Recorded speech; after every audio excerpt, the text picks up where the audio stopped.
Well, thank you for the opportunity to give some ministry from God's word tonight. I want to start, please, first with just a short reading from 2 Timothy chapter 3, starting from verse number 14. It is by way of an introduction. This is not my topic,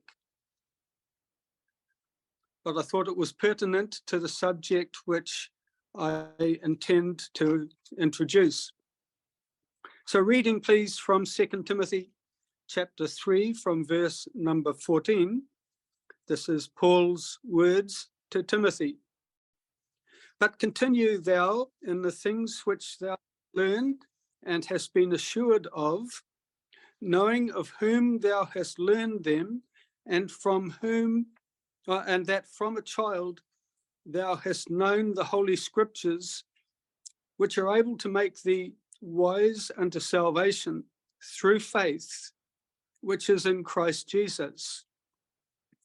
All scripture is given by inspiration of God and is profitable for doctrine, for reproof, for correction, for instruction in righteousness, that the man of God be perfect, thoroughly or truly furnished unto all good works. And the Lord will bless the reading of his word. These are well-known verses to each of us. Because they're so well-known, it is easy to just blithely skip over them without any exercise of heart or consideration of the responsibility placed upon each one of us. Verse 17 says that the man, or we would say or woman also, of God may be perfect, thoroughly or truly furnished unto all good works. To be thoroughly furnished, I understand it to mean to be fully equipped. But what are we to be fully equipped for? Clearly, the end of the verse tells us, unto all good works. Dear brethren, dear sisters, would you be a man or woman of God? Would you be a man or woman for God? Verse 15 gives us, each of us, very clear directions how we may be perfected and thoroughly furnished in service and witness for our Lord. If we neglect our spiritual diet, we quickly become weak and sickly spiritually, and our testimony becomes as salt, which has lost its savor and is worthless, of no value. If we would be a workman not ashamed, as Paul is saying to Timothy in chapter 2, verse 15, we need to feed where our Lord feeds. Indeed, we feed upon him, who is the living bread. John chapter 6, verse 51. That's my introduction tonight. My exercise is that we may consider together the subject entitled The Sons of Korah. It is my desire that we may each profit from the scriptural account concerning them and their history. My interest in this subject was aroused by the heading, we may prefer to call it an address or salutation, in number 85, which reads, to the chief musician, a psalm for the sons of Korah. I'm confident that we pay little heed to the headings of many of the psalms, yet the Lord, by the Holy Spirit, has determined that these headings be included in God's holy scriptures.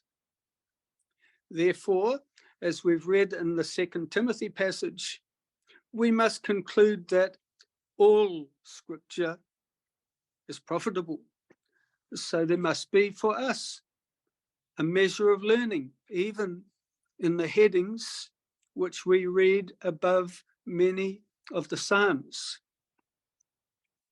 So we may ask, who are the sons of Korah? What is their significance?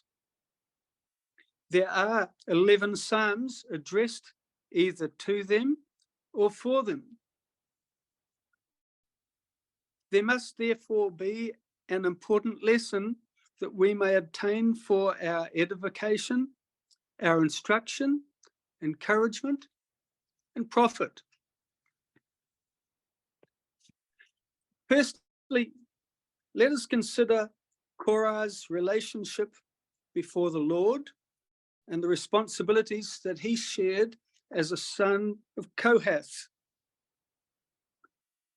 Korah was a Levite of the family of Kohath. That in itself is significant. The three families descended from this as the sons of Levi were Kohath, Merari, and Gershon. They were given to Aaron in service of the house of God.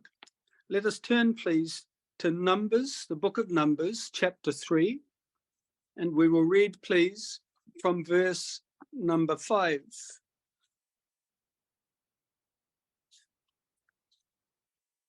The book of Numbers, chapter 3, from verse number 5.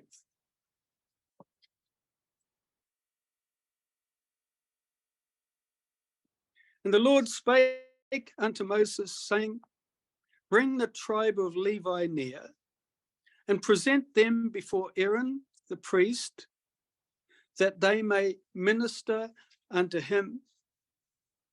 And they shall keep his charge and the charge of the whole congregation before the tabernacle of the congregation, to do the service of the tabernacle.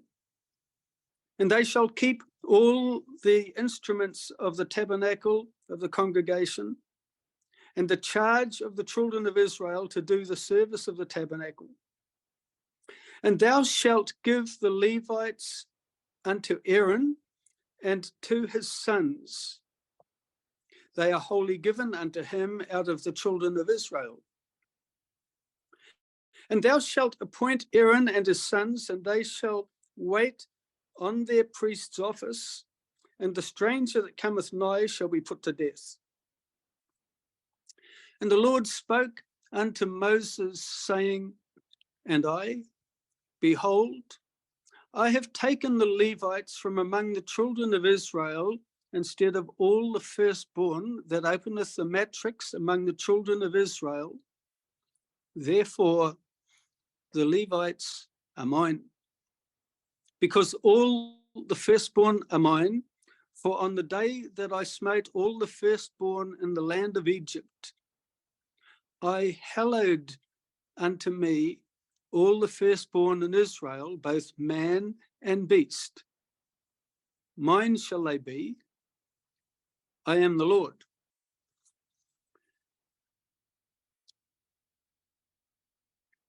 So we consider their holy calling in verse 7 and 8. They shall keep his charge, the charge of the whole congregation before the tabernacle of the congregation, to do the service of the tabernacle. And their responsibility included keeping all the instruments of the tabernacle of the congregation and the charge of the children of Israel in that service. In the Hebrew epistle, chapter 3, I want to read just two verses, verses 1 and 2.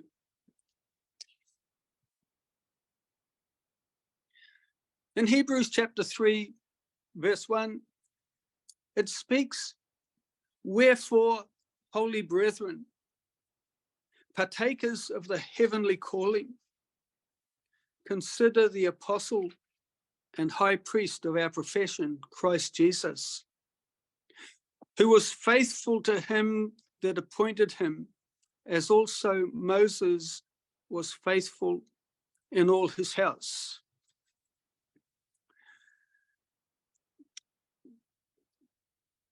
We would notice that the writer to the Hebrews is addressing us as those who are redeemed, holy brethren. Have you considered that call that is upon our lives? Holiness? Do we recognize that it is an heavenly calling?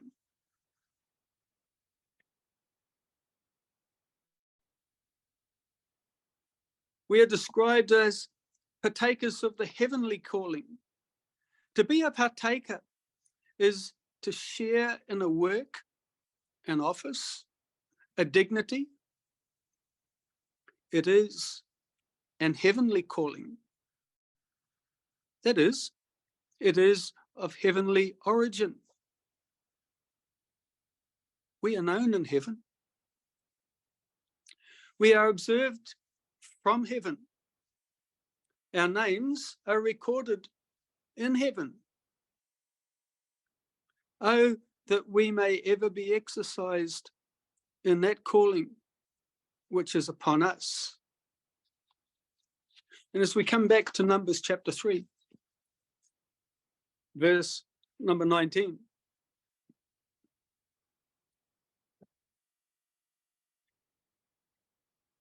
we read, and the sons of Kohath by their families, Amram and Izahar, Hebron and Uziel.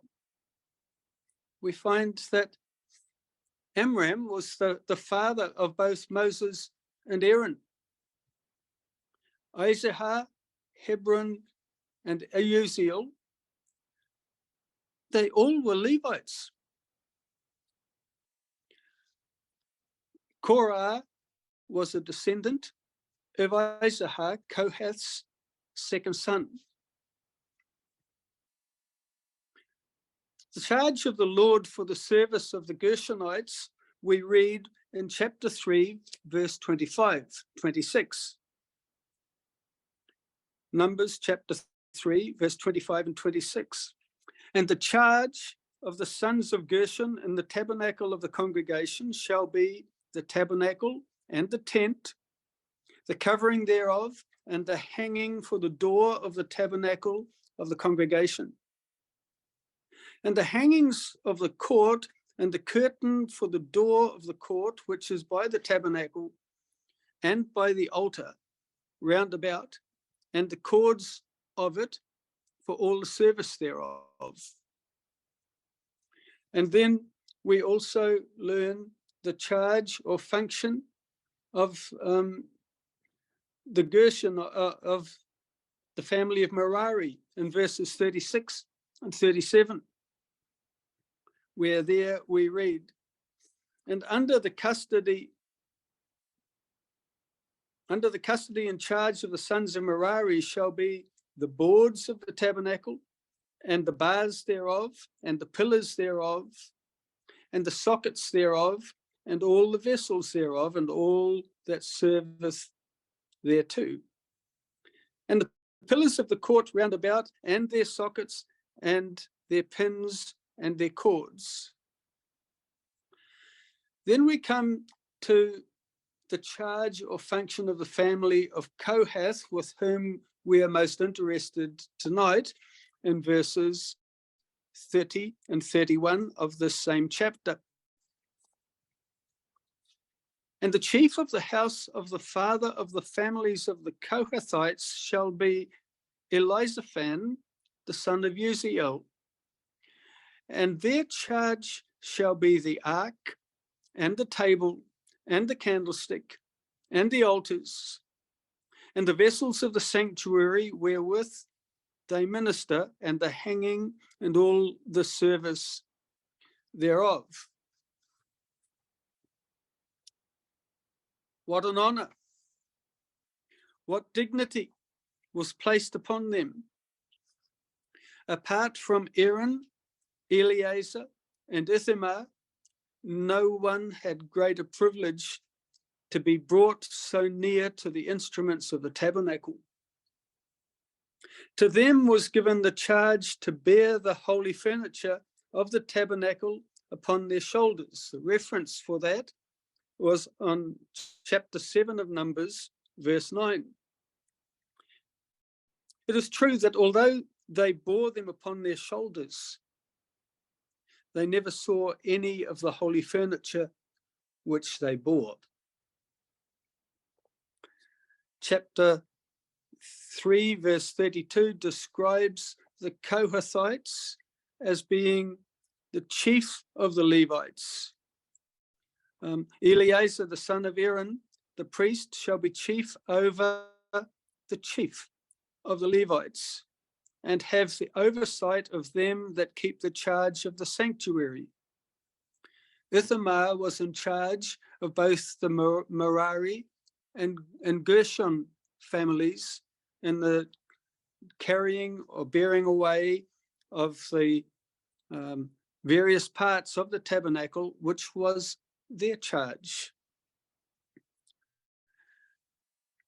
So holy was the burden that the Kohathites were to bear.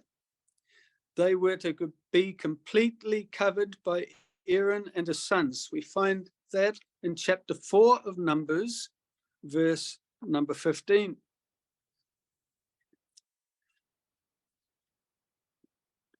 And when Aaron and his sons have made an end of covering the sanctuary and all the vessels of the sanctuary, as the camp is to set forward, after that, the sons of Kohath shall come to bear it, but they shall not touch anything, lest they die. These things are the burden of the sons of Kohath in the tabernacle of the congregation.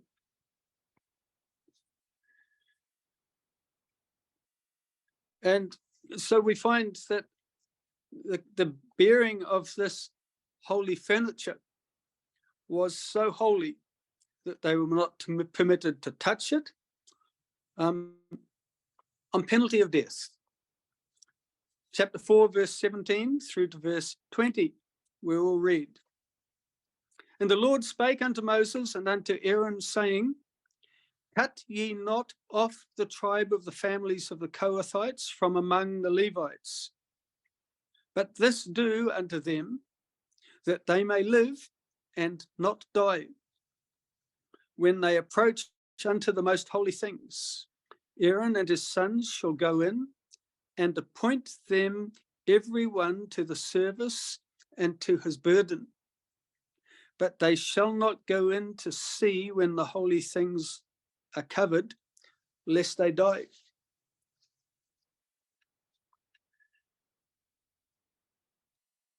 It's interesting that they were not only not allowed to touch this furniture of the tabernacle, they were not even to see it. It was to be completely covered. Penalty being for disobedience would be to die. We would remember that when the Philistines returned the ark of the Lord, after it had been captured in the times of Eli,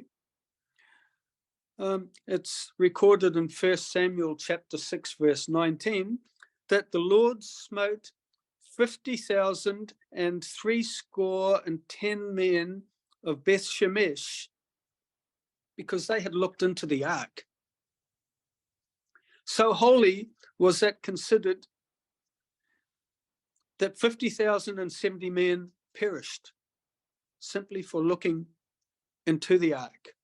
And again in 2 Samuel chapter 6, from verses 6 and 7, we would remember that Uzzah put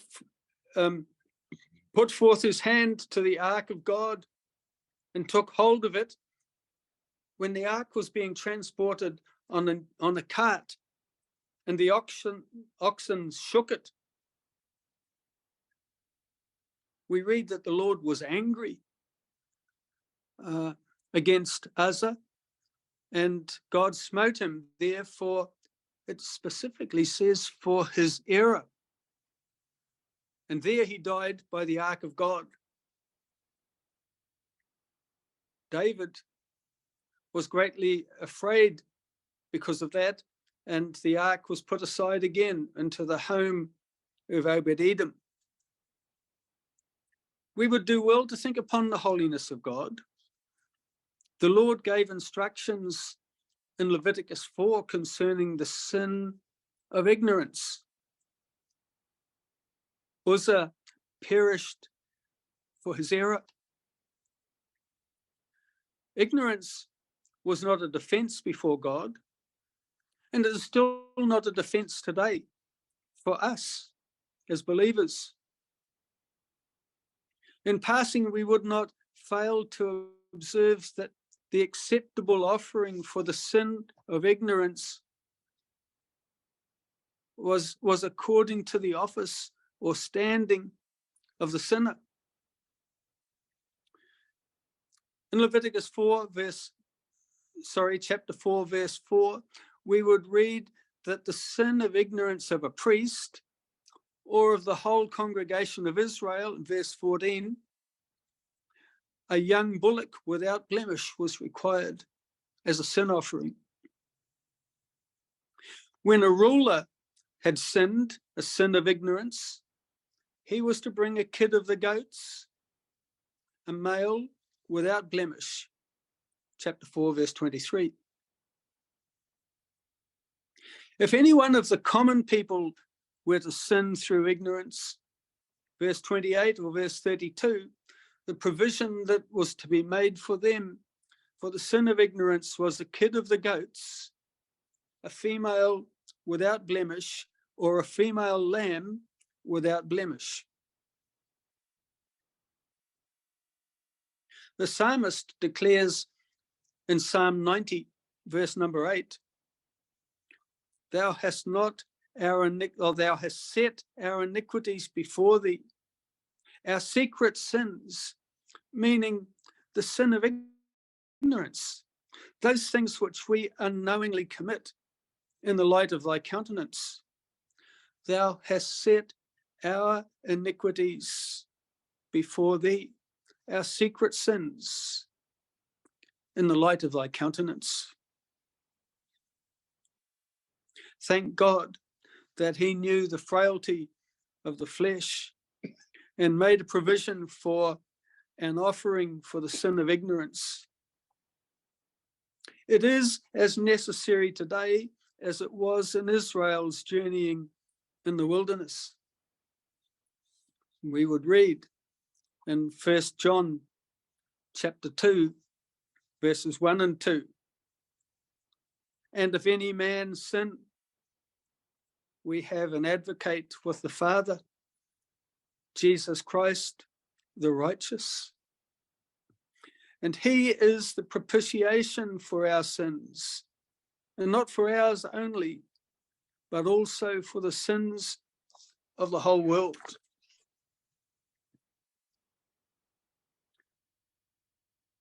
Could we continue now by turning, please, to the book of Numbers, chapter 16, where we find more particularly the subject that we are considering tonight concerning the sons of Korah.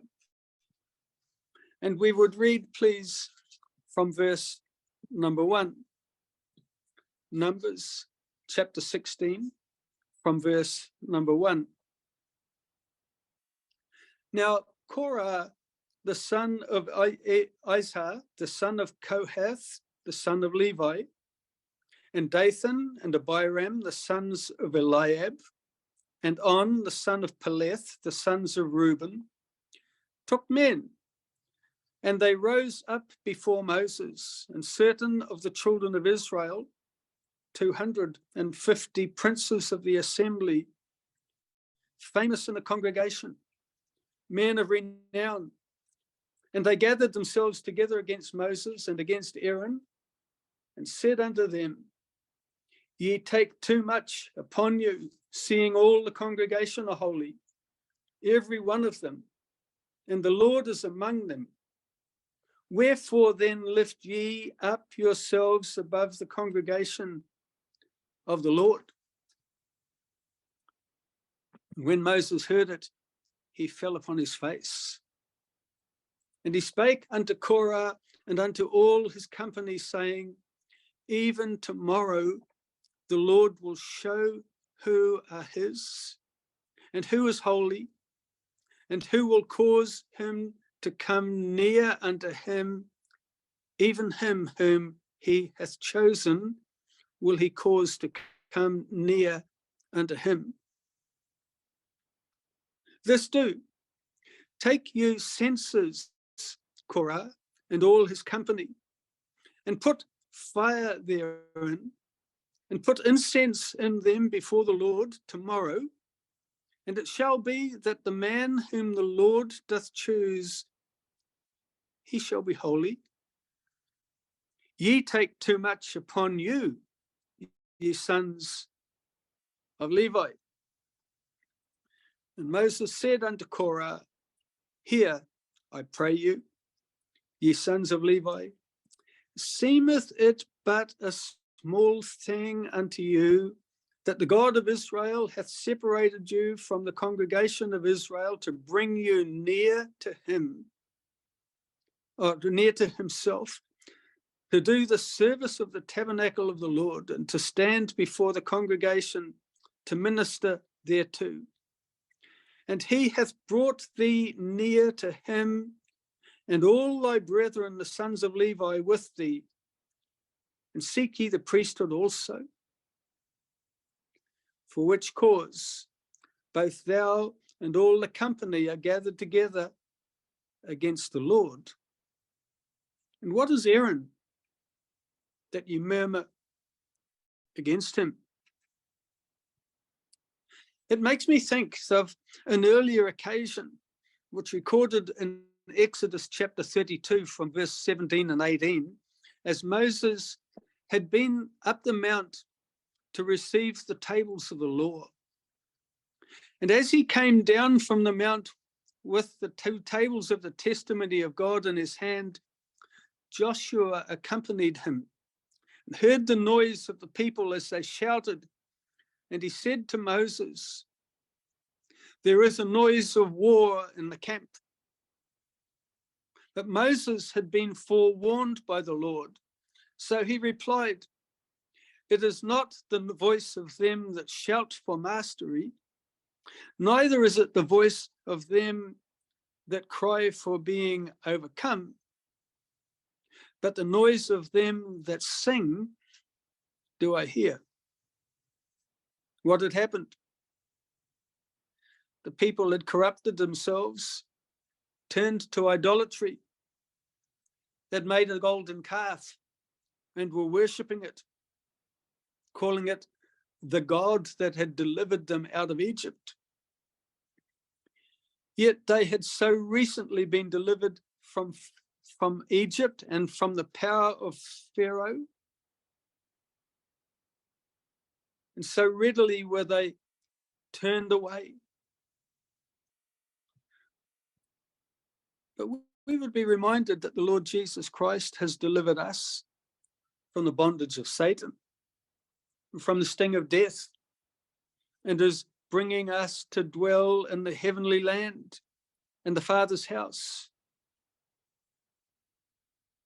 How does our heart stand as recipients of such love and providence? Do we rebel? Do we murmur? Do we kick against the guidance of the Word of God? In number 16, we're not considering the possibility of war in the camp, but an actual rebellion in the camp.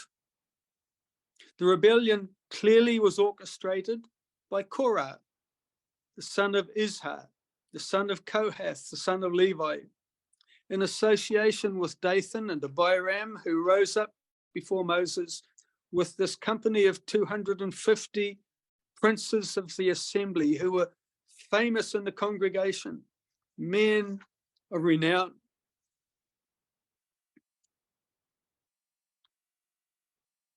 They charged Moses and Aaron with taking too much upon themselves. They said, all the congregation is holy, every one of them, and the Lord is among them. Why then lift ye up yourselves above the congregation of the Lord? We would ask, what is their complaint? They were saying, you have made yourselves more privileged than all the company of the congregation of Israel. Yet we all are holy. Why do you take such a position upon yourselves? But they were disregarding the fact that the Lord had chosen the office or the roles in which they each would function in his service. As Kohathites, their privileged service was greater than the other Levitical families or of the congregation of Israel, as we discovered in Numbers chapter 3. So Moses responds in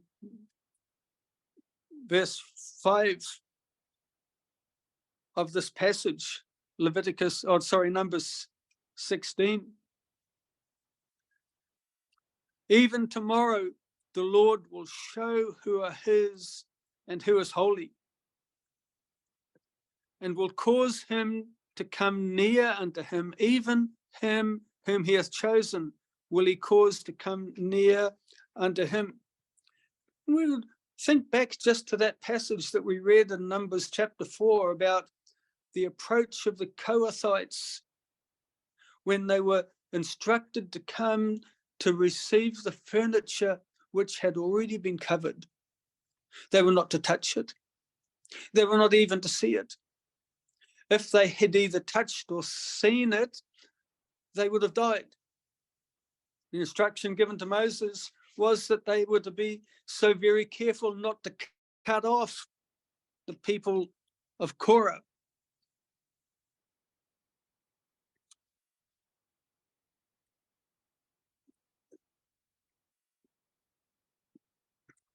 So Moses is saying, tomorrow the Lord will show who is accepted of him in this godly service.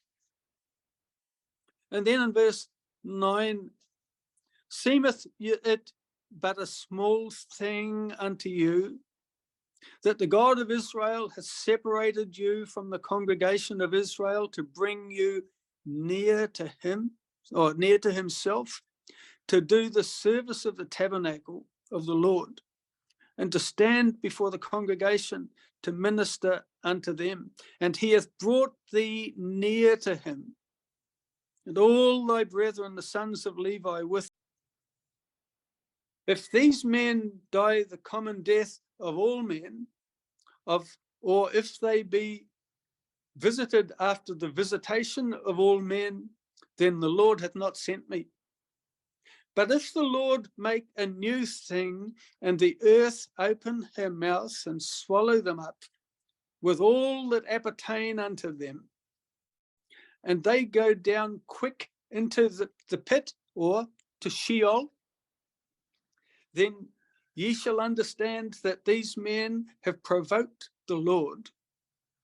And it came to pass, as he had made an end of speaking all these words, that the ground clave asunder that was under them.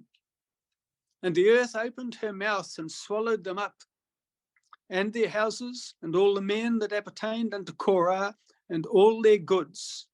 They and all that appertained to them went down alive into the pit, and the earth closed upon them, and they perished from among the congregation. And all the congregation that were round about them fled at the cry of them, for they said, lest the earth swallow us up also. And there came out a fire from the Lord and consumed the 250 men that offered incense. Well, we would see that from that passage that Moses, excuse me, Moses has declared in verse 30, if the Lord make a new thing, that the earth open her mouth and swallow them up, that will be a new thing. They will not die a common death, as all men would die. And so it was a demonstration to all Israel, the penalty of a rebellion such as this, that God would do a new judgment. And the earth swallowed them up alive. They went down alive into Sheol. We call it hell. Alive into the pit. And it's very clear that it says, and they perished.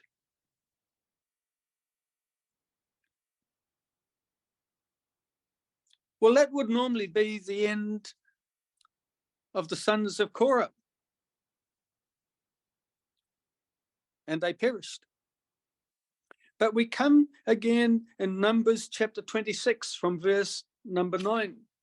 Numbers chapter 26, verse 9, 10, and 11.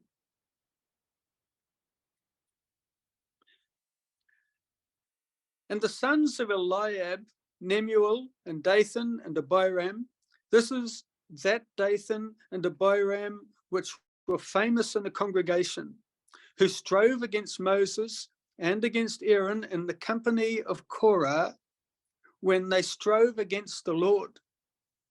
And the earth opened her mouth and swallowed them up together with Korah when that company died. What time the fire devoured 250 men, and they became a sign. But here's the important verse, verse number 11. Notwithstanding, the children of Korah died not. Notwithstanding, the children of Korah died not. What abundant grace toward the sons of the rebel Korah. They remained a part of the Levitical family of Kohath in the service of the tabernacle. We learn that then that there were a number of people that are so commonly we know them from our study of the scriptures, who were sons of Korah. We find that in 1 Samuel chapter 1, we're introduced to Elkanah, who was the husband of Peninnah and of Hannah.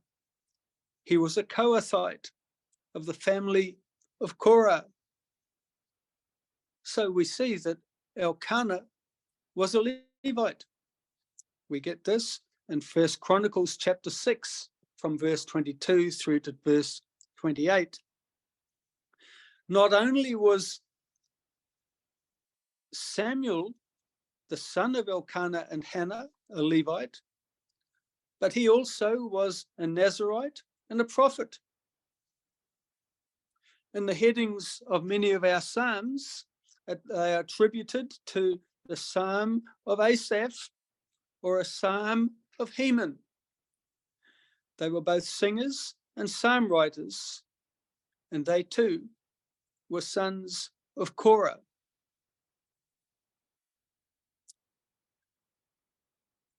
In 1 Chronicles chapter 12, a record of David's mighty men, 5 sons of Korah are named among those who joined David at Ziklag and acknowledged him as chief.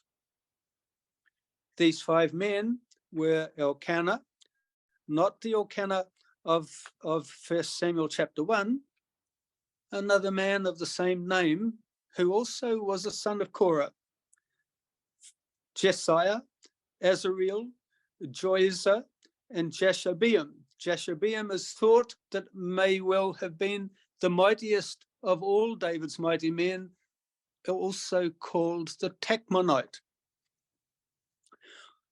All of these men appear in the role of honor as David's mighty men.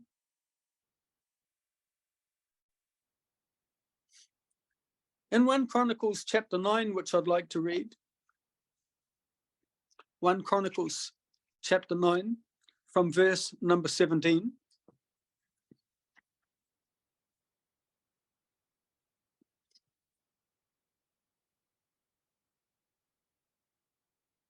We read, and the porters were Shallum and Akub and Talmon and Ahiman and their brethren. Shallum was the chief, who hitherto waited in the king's gate eastward. They were porters in the company of the children of Levi. And Shallum, the son of Korah, the son of Eliasaph, the son of Korah, and his brethren of the house of his father, the Korahites, were over the work of the service, keepers of the gates of the tabernacle, and their fathers, being over the host of the Lord, were keepers of the entry.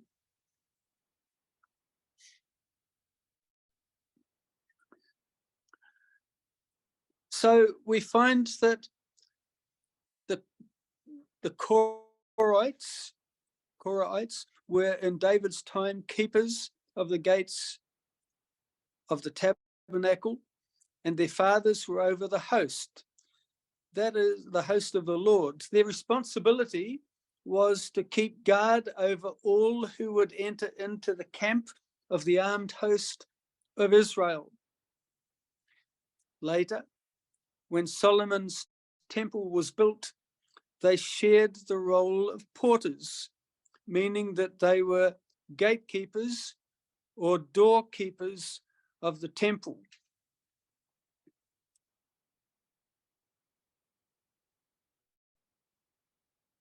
If we turn now, please, to the book of Ezekiel, chapter 44, Ezekiel chapter 44, and verse number 5.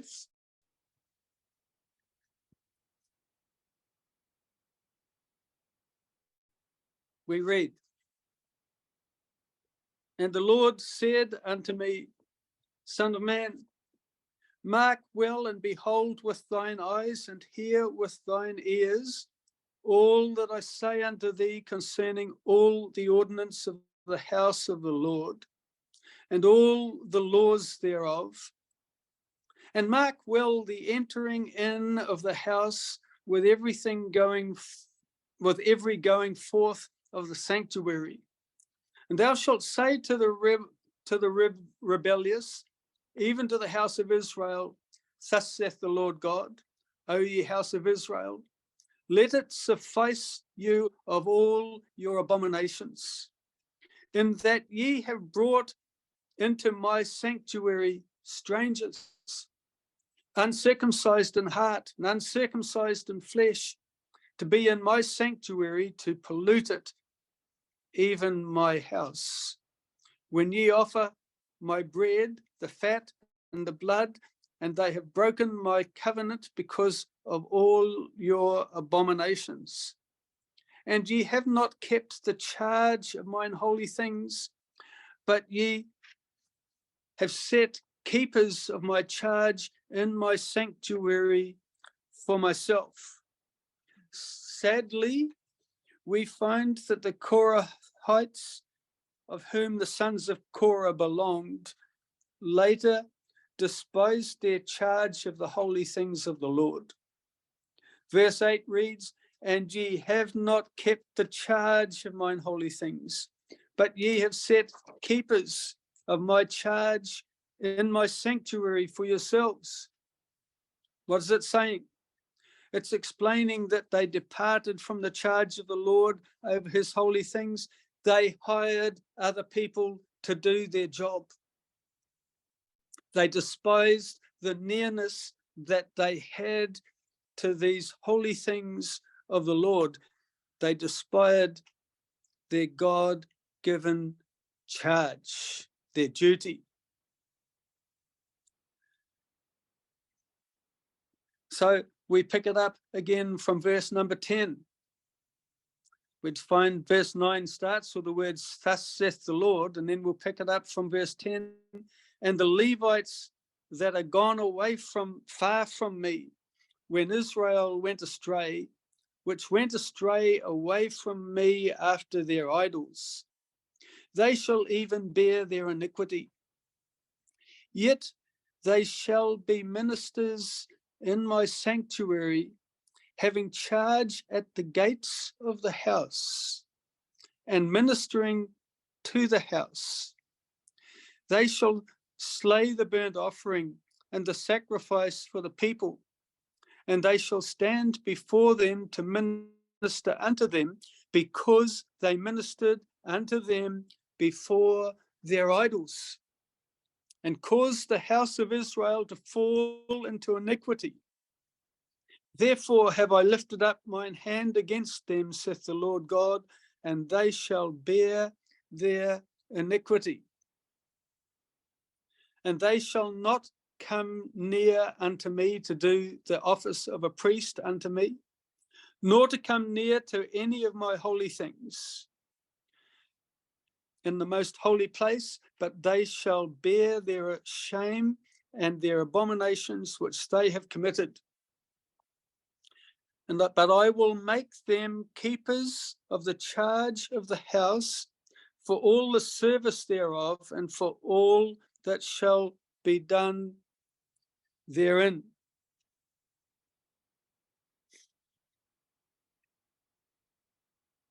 They had now been reduced to being far off. They were once so near to the holy things. Now they're on the perimeter. They're guarding the gates. What lesson may we learn from the history of the sons of Korah? Ezekiel chapter 18, verse 20 says, "The soul that sinneth, it shall die. The son shall not bear the iniquity of the father, neither shall the father bear the iniquity of the son." Korah perished. His sons continued on, generation after generation after generation. The second thing we would learn is we'd observe that as the sons of Korah neglected their charge and the care of the holy things of God, there were consequences that resulted. None of the Levites recorded such closeness to the holy things of God as they had enjoyed. But God removed them from that honor, and he gave that charge to the sons of Zadok, as we see in chapter 44, verse number 15. But the priests, the Levites, the sons of Zadok, that kept the charge of my sanctuary when the children of Israel went astray from me, they shall come near to me to manifest or to minister unto me, and they shall stand before me to offer unto me the fat and the blood, saith the Lord God. And they shall enter into my sanctuary, and they shall come near to me, to my table, to minister unto me, and they shall keep my charge.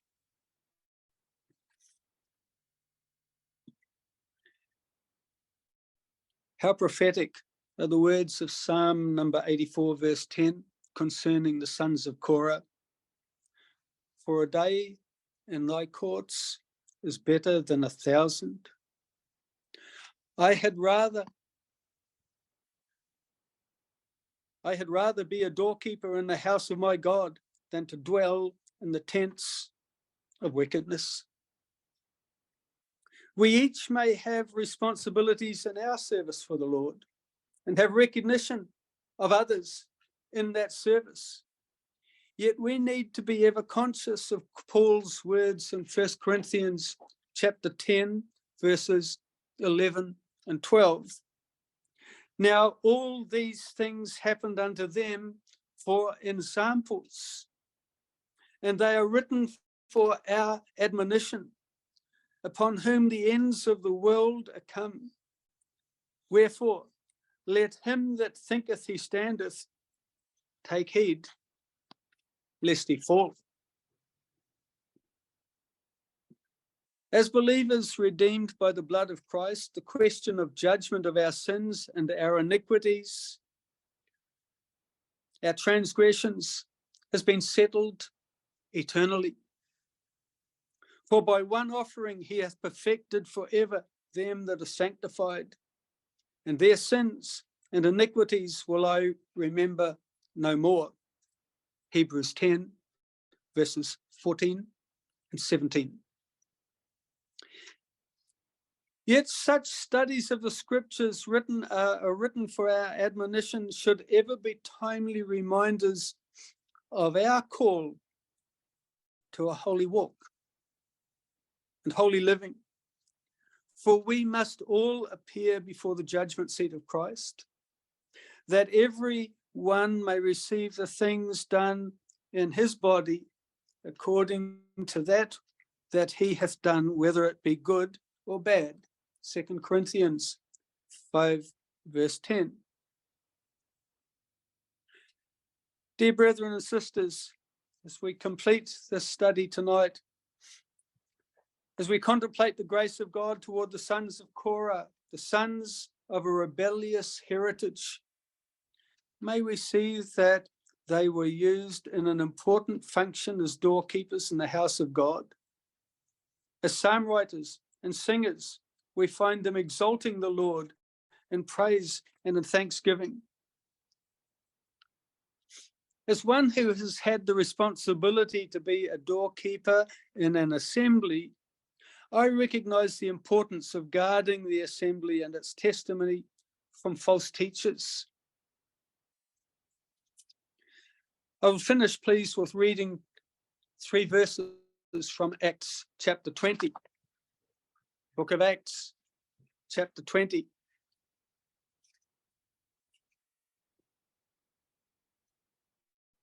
Verse 27, 28, and 29. For I have not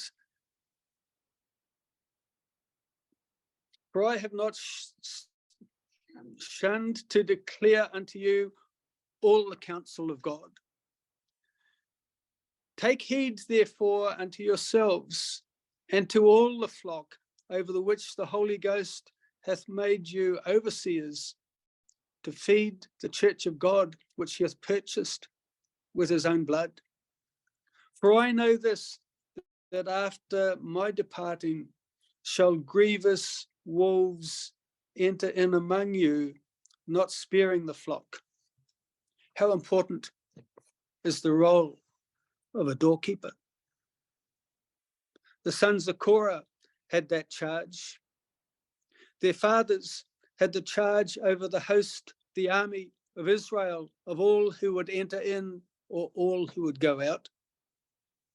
That charge is similar to the charge which we have now in the care of the flock of which we meet. May God add a blessing to our study tonight, and thank you for listening. Well, thank you, Brother Stewart, for sharing God's word with us. We pray the Lord's blessing upon us and the many lessons we can learn from the sons of Korah. I wonder if our Brother Russell will be kind enough just to close the meeting in a word of prayer, after which you are welcome to unmute your mic. Thank you, Brother Russell. Thank you, Stewart. Such timely words for today. It's so neat to have a message back from the Old Testament, isn't it? Yeah, let's pray. Yeah, let's pray. Our gracious God and Father in heaven, we come to thee through the Lord Jesus Christ, that precious gift that you gave to us, and that we come accepted into thy very presence. Lord, we pray that we will never abuse that privilege. We've been listening tonight from your word through Stewart regards those that lived under the law. And we thank you that we live under grace today. Amen. Lord, we do pray that you would just help us to take these words tonight and to consider them. And Lord, may it change the way we look upon you, for thou art a holy God. Amen. And Lord, we just ask that you would just enrich these words to us and bless us. And thank you for this tonight, we pray. And just part us with thy blessing, we ask that you, Lord Jesus Christ, will be glorified above all else. Amen.